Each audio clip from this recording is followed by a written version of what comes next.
right, if you just joined us, this is still Enterprise Morning reaching you from our headquarters in Lagos, Nigeria. Enterprise Television, it is. Let's go to our main conversation for today. The president of the Nigeria Labour Congress NLC, Comrade Joe Ajaero, was on Monday night released on bail at about 11:25 p.m. by the Department of State Security, DSS, a few minutes to the midnight ultimatum issued by the Unionists. Ajaero had been arrested on Monday morning at the Nnamdi Azikiwe International Airport, Abuja, on his way to the United Kingdom for an official assignment.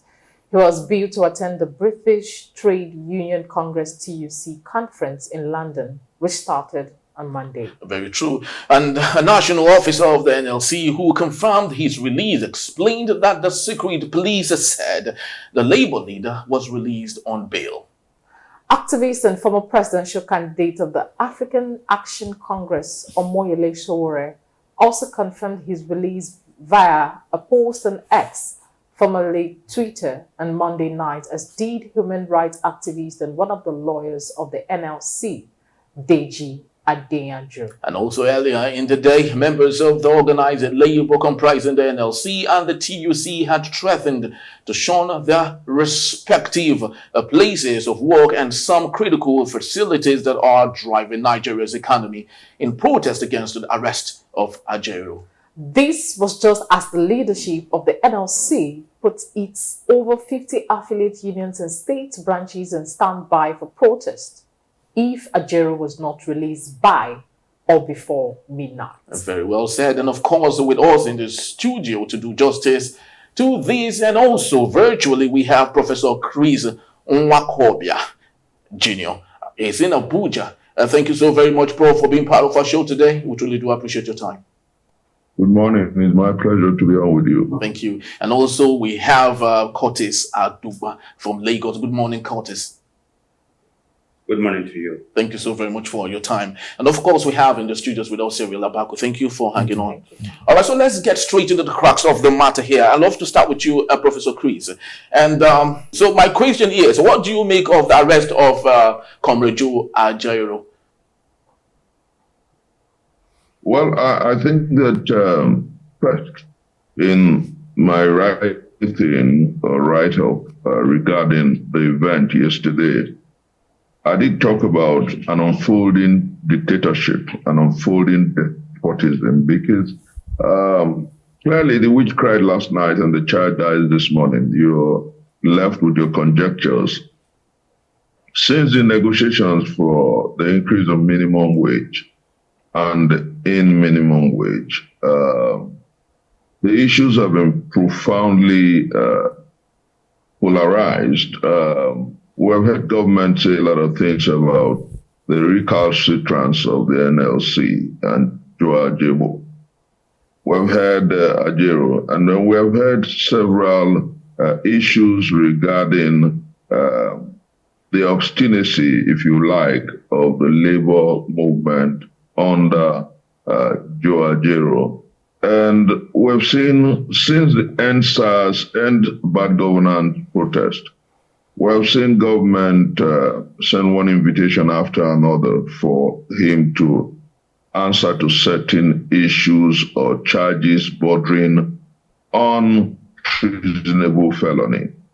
And he'd been with the police once, with his lawyers and several leaders of the civil society.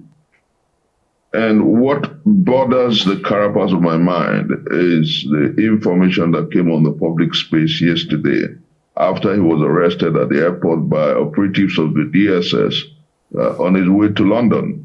The first issue was that he had charges, he had been invited for an interview, and then he had certain questions to answer. Then later in the day, they talked about a certain petition that had come from Airpeace. Yeah. Later in the day, some elements from the state said, oh, there were issues about questions regarding funds that came in and treasonable felony issues. And then you ask yourself, what are all these? Then don't forget that in the afternoon or late morning yesterday, the premises of SERAP was invaded by agents of state. And so if you put this together, you will see that the signs of an emergent dictatorship are rife. The signs of an emergent despotism is evident. And what we must do as a people is to rise up, because eternal vigilance is the price for liberty. We must challenge this government to sit up and do right.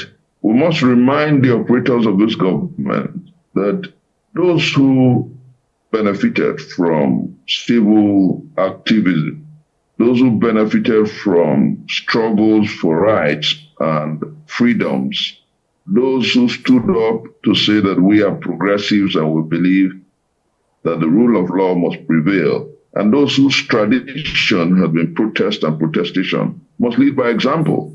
You cannot tell me that under Tinubu's government, there will be a consistent tendency to stifle the public space and to stifle dissent. It is wrong, it is lampoonable, and it is reprehensible. So I think that what happened yesterday was wrong, and I commend them, if for anything, for listening to the Labour Congress and several well-meaning Nigerians who called for the immediate release of Comrade Ajaero.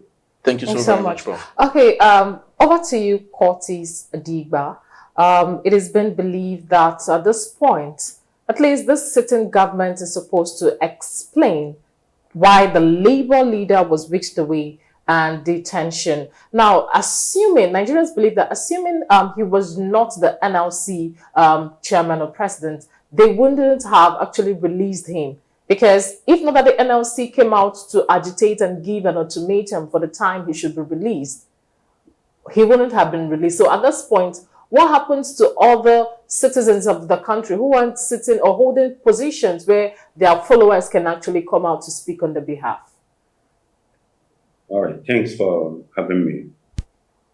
I think this has got to be the most opaque civil government we've had in the history of this country. They operate like a mafia group, and they speak to themselves alone.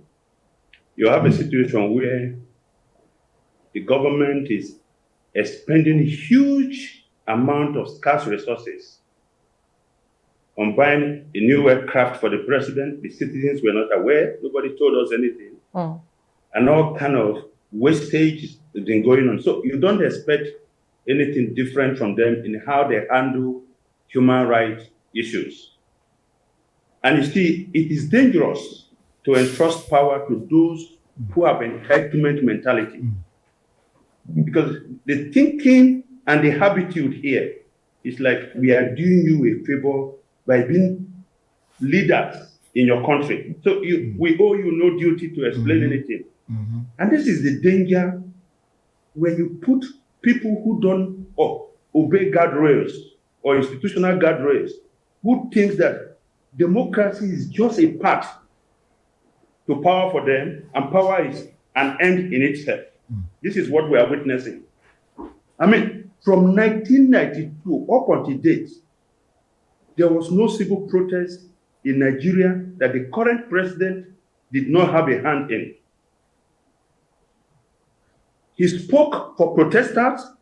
He joined certain protests. He was involved in all the protests. But you know that today, protest has become an attack on his government.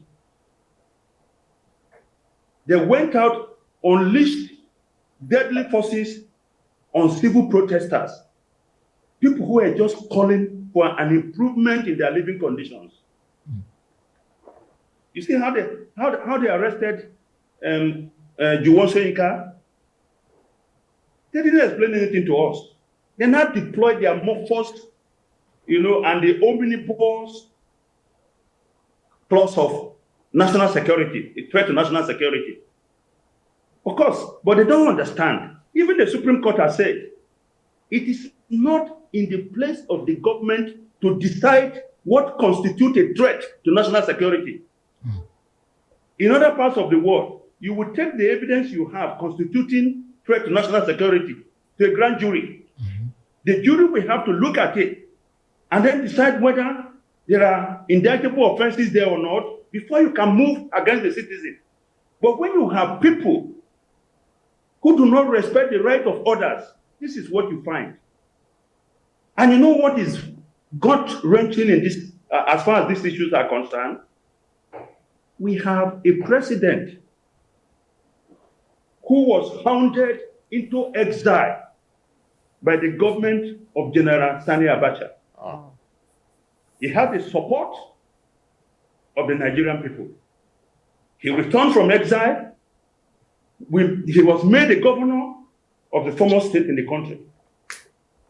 When the Jonathan government moved against him by deploying the instrument of the Code of Conduct Bureau and Tribunal, we stood behind him.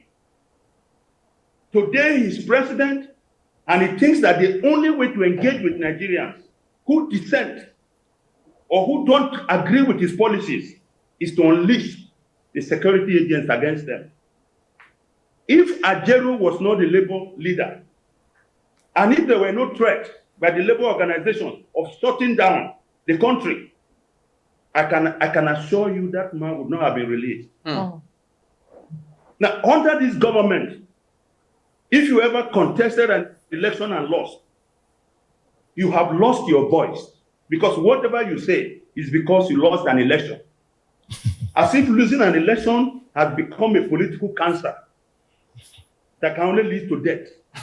As if losing an election takes away the voice and the rights of a citizen to complain about how he's governed. And this is why Nigerians must stand up now. This is not going to go away without us standing up and saying to them, nobody wins against the people. They have all the instruments of oppression, but we will stand up and resist them peacefully. No dictatorship has won against the Nigerian people. We saw their backs. We will see the back of this same government. So I think it needs to hit a reset button right now. The pretense to the throne of democracy in this country is unraveling. The Nigerian people have their rights under the Constitution to express dissenting opinions. And I am not saying anybody is above the law. Nobody is above the law. Nobody is below the law. We are all under the law. And so long as we are under the law should guide how we are treated. So the fact that you are the one who controls the instrument of power right now does not mean you are above the law. And this message must be made very clear to them. Okay. All right. Thank you so very much, Curtis, for that submission. I'd love to go to you, Professor Chris. One of Nadeco's foot soldier, Oliver Ude, said just immediately after President Bola Ahmed Tinubu was made the president, he said the victory of President Bola Ahmed Tinubu in the February 25 presidential election in Nigeria was a reward for Nadeco June 12 struggle. Today, we have it that Tinubu is setting new records of impunity, and that's coming from Amnesty International. My question to you is, where is that heroism syndrome coming from with regards to President Bola Ahmed Tinubu in his administration today? I think you have to repeat that question again. All right. You can hear me? Yeah, I could hear yes. My brother Curtis very well. I need to hear you. I could hear Curtis pretty well. Okay, fine. So my my question is this. One of Nadeco's foot soldier, Oliver Ude, said that the victory of President Bola Ahmed Tinubu in the February 25th general election in Nigeria was a reward for Nadeco June 12 struggle. And today, Tinubu is setting new records of impunity. That's coming from Amnesty International. My question is this. The Tinubu's heroism syndrome, which of course is making him do all that he does today, where do you think that is coming from? No, I'm sure that the piece I made out yesterday went very viral. If you look at the first paragraph, I said so quickly, hypocrisy is coming full circle. So quickly, Phariseeism is coming full circle. You never truly know a man until you give him power. You never truly know a man until he controls the levers of power. And that's what we have on our hands. Like my brother Curtis did say, there was practically no protestation at some point in our historicity that Bola Ahmed Tinubu was not involved in. I was, along with members of the civil society held by Abacha, held by IBB, and spent several years of my life in custody.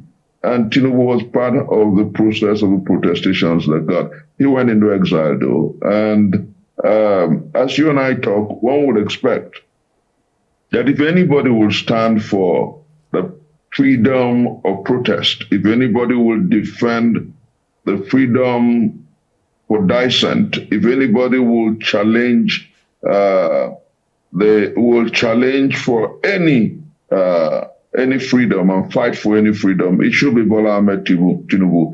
And then if any government should protect the rights of the people to disagree with it, it should be the administration of Bola Ahmed Tinubu. But alas, very strangely, we have consistently found out that Bola Ahmed Tinubu and some of those who, along with us, were in the trenches under the military, were just, pardon my choice of words, Pharisees and Sadducees, were absolutely hypocritical and have remained untrue to what they said on paper. And I say this for three reasons.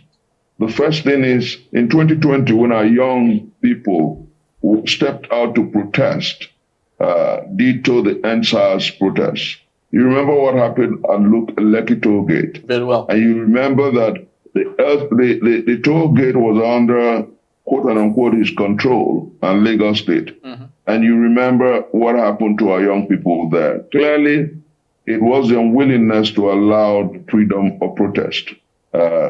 Agents of the government of the day, agents of the APC in Lagos, permit my choice of words, agents who would not allow our young people to express their rights and exercise their freedoms were procured to provoke violence.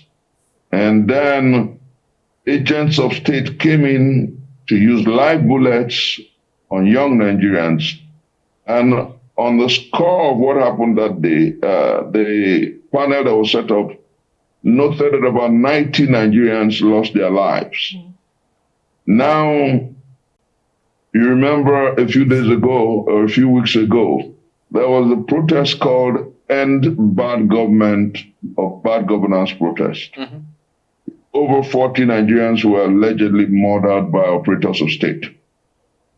As you and I talk, this government has not deemed it right to express some empathy.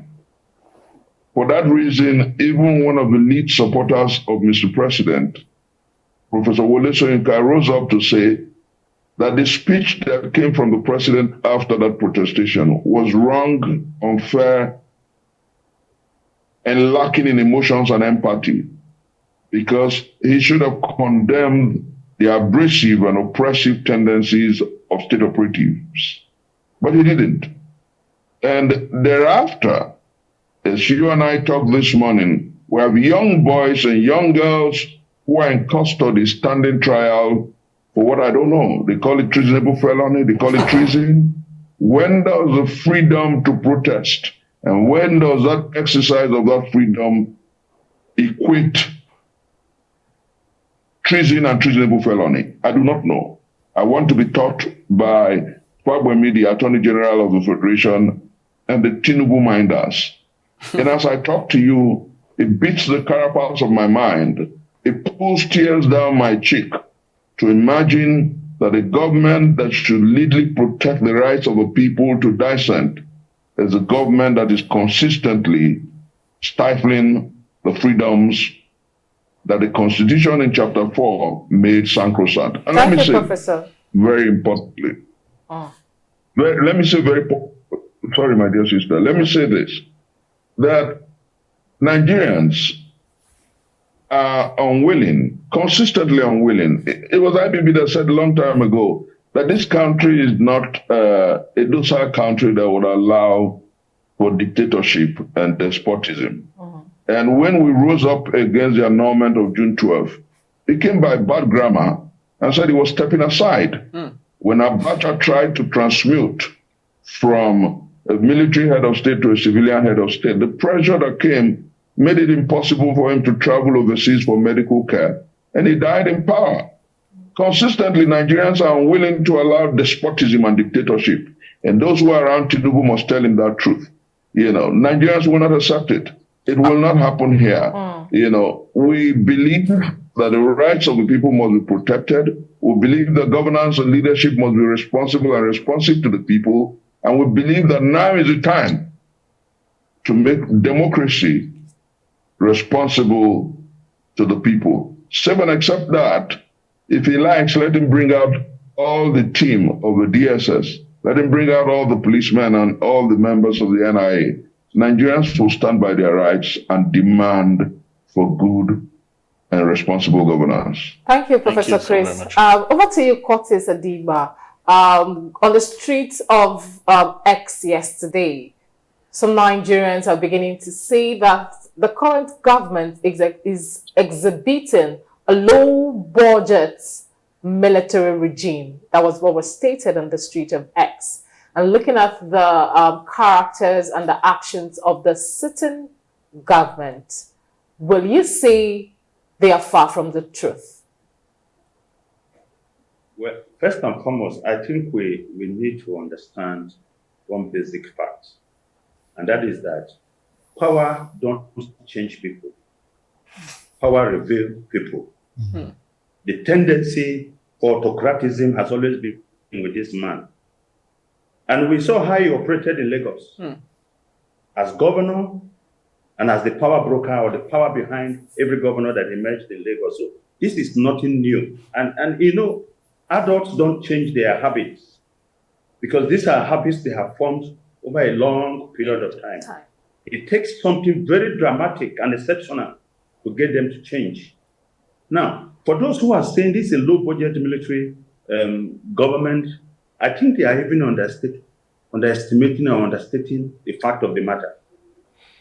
I'll give you a personal example. This guy, in all his days of opposition to military regimes, do you remember how many times he was arrested? Like my brother said, Professor Nwokobia said, he had to go on self-imposed exile. Yes, there were rumors of orders for his arrest. Well, was he ever arrested?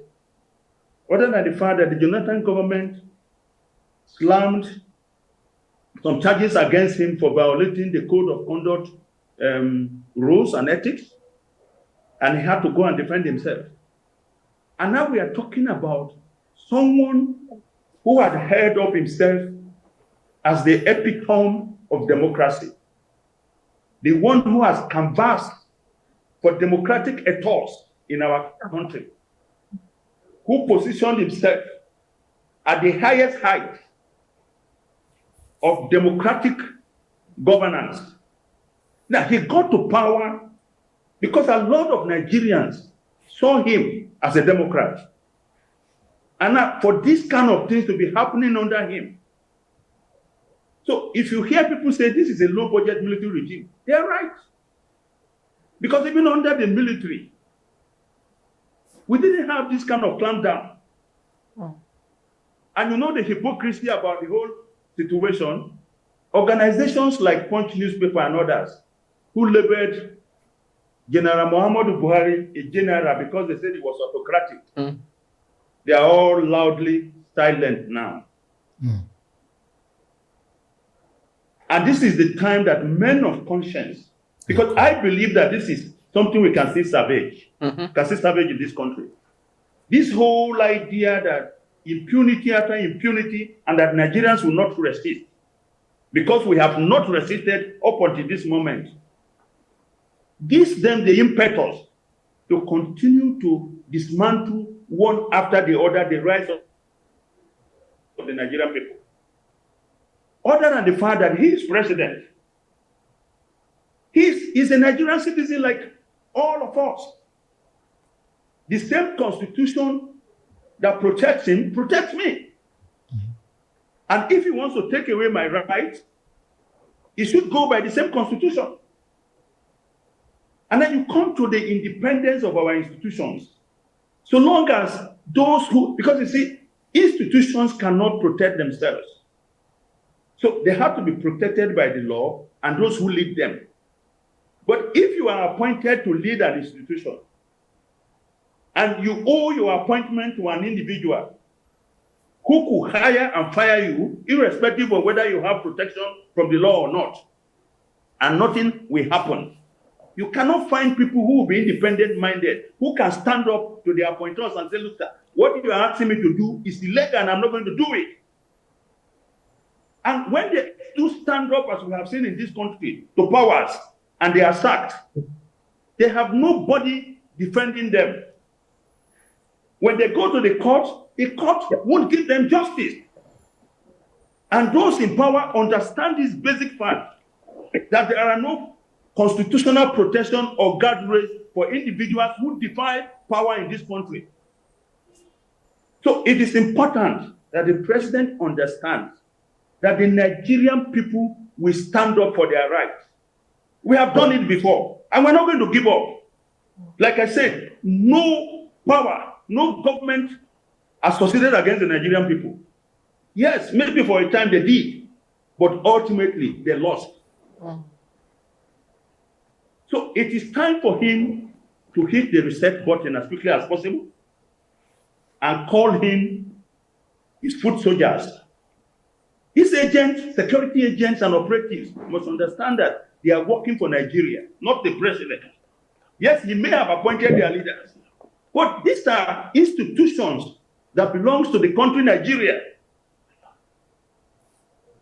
And I'm surprised that the people who lead these institutions are not learning from history. When they make themselves available to be used against the people by people who are in power for a short period of time, they go down into the hall of shame for eternity in this country. And so they have to understand this. And I think that the president has got to go back to history and learn from history.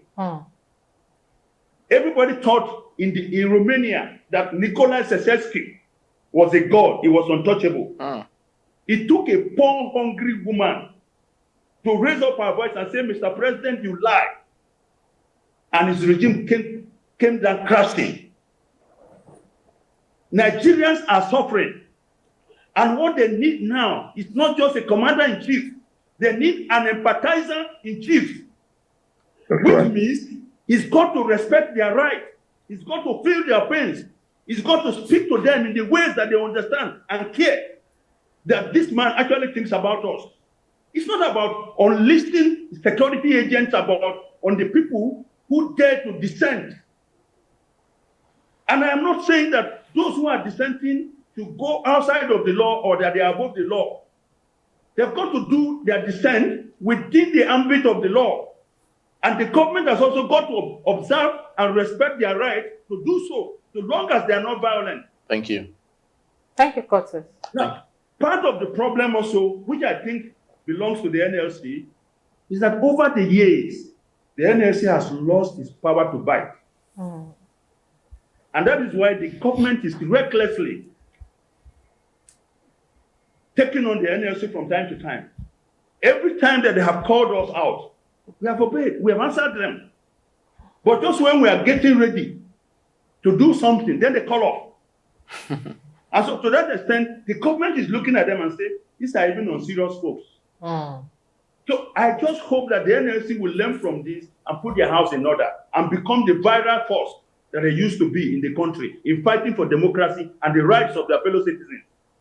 Thank Well you. said. Thank you so very much. Just before we coast home for today, Professor Chris, I'd love to ask you, a leopard never changes its sport. Do you think it's ever possible to have President Bola Ahmed Tinubu go back to understanding the reason why he was made the president and the responsibility that sits before him in administering Nigeria? Let me say very importantly, and albeit interestingly, that the questions are profound. Was he actually made president by the people? He has said in no uncertain terms that he got to power his way. He told the northern leaders who visited him a few weeks ago that he paid so much to get to where he is, and that he wouldn't allow people undermine him. You know, I think that what is important, like I said initially, eternal vigilance is the price for liberty and freedom. I pray and I hope that President Bola Ahmed Tinubu and his minders understands the urgency of now. Nigeria is in the worst position in this historicity. I say this without equivocation. So many people lampooned Buhari as having superintended over 8 years of the Holocaust. But now, 1 year and a few months into Bola Ahmed Tinubu's administration, this government is increasingly beatifying the government of Muhammadu Buhari, clearly in so many ways. We have seen the inflation figures gone up to 34% or so. We have seen fuel price gone up from 600 to 1,002, 1,003 across the country. We have seen the energy tariff gone overboard. If you live in my part of Abuja and you have to spend well over 150,000 naira monthly to run a home. And unfortunately, instead of being happy that you run a business with all sense of humility, for someone like me who run a home, an office, and a lounge, you can imagine what I go through. And businesses are closing down in Abuja and several other parts of the country. So it's a tragedy of sorts. And then, in the face of it, like my brother noted, instead of having an empathizer-in-chief, we have a commander-in-chief who wouldn't go after insurgents, kidnappers, terrorists, those whose business is kidnap or ransom. But we have a commander-in-chief who will charge young people to court for treason and treasonable felony, punishable under the law by death. We have a commander-in-chief who will not address fundamental issues of state, but go spending our resources in the purchase of a new aircraft, a beast, and then spending billions to subsidize the Hajj trip. We have a commander-in-chief who would rather not address issues of poverty, but spend about 25 billion building a new house for the vice president. We have a commander-in-chief who spends well over 90 billion to subsidize Hajj trip. We have a commander-in-chief who doesn't care about the major issues of governance and state. And then he's asking Nigerians to tighten their seatbelts. So I think that very tragically, this government is away from reality. And we can only collectively as a people organize to jostle this government back to life. We can only as a people organize rather than agonize and tell this government that the power of the people is stronger than the power of those in power. We can only organize to tell this government that we're a people who are resilient and tough. We can only organize to return this government to the realities of now, rather than look for who to arrest, look for how to fix the economy. Rather than look for who to keep in custody, look for how to cut down the cost of governance. Rather than look for who to keep or try for treasonable felony, look for how to fix our refineries and cut down the tariff for power. Rather than look for who to harangue and hound, look for how to ensure that the cost of governance is not only sliced down, but the price of fuel is cut. Whether we like it or not, if this government does not wake up to the urgency of now, a highly progressive world will not only laugh at us, but this government would have succeeded in shooting itself in the heel. Thank you, Thank Professor you so very much, Cyril Abaku. That's coming from great minds there. Please help us in 30 seconds. Help us summarize. I could only so far second the motion that's been put on the table. We hope that the presidency is up and watching, and that they will feel the pulse of the people beyond the lies that the sacrifice tell them, and then change their ways as much as possible. Up until now, to think that Ajaero was arrested, we don't know what he did, we don't know why. We don't know what really happened there. In fact, we heard his passport was seized yesterday. Later, we had the death had passed him on to the NIA. We don't know what's really going on. Curtis was saying earlier that this is arguably the most opaque government we've had, and I agree with him, because if it works like a dog, clocks like a dog, and drinks like a dog, it might as well just be a dog. The attempt at being a dictatorship in the name of a civilian government will not last for very long. They had better watch what is going on. Really. Okay. Thank you so very much. Of course, we would have loved to continue, but this is just about the size of our package for today. We'd love to say a very, very big thank you to Professor Chris Nwakobia. Genio, thank you so very much, sir. We truly do appreciate your time. Thank you. God bless you. God bless Nigeria. Thank you. Curtis Adigba, thank you so very, very much for your incisive submission. We truly do appreciate it. Thank you. Thanks for having me. Thank you. Thank you so very much, Cyril Abaku. Thank you as always for being part of our show today. But most importantly, for you watching wherever it is you've done that around the world, we'd love to say thank you to you. We truly do appreciate the time. Please do well to log on to our site any day, anytime at enterprisetvnews.com, and also like, comment, and follow us on all our social media platforms at Enterprise TV 7. I am Henry Igwebike. And I'm Choma Okon. On behalf of the entire team of Enterprise Television, we'd love to say thank you once more, and we'll see you tomorrow. Bye-bye. Bye.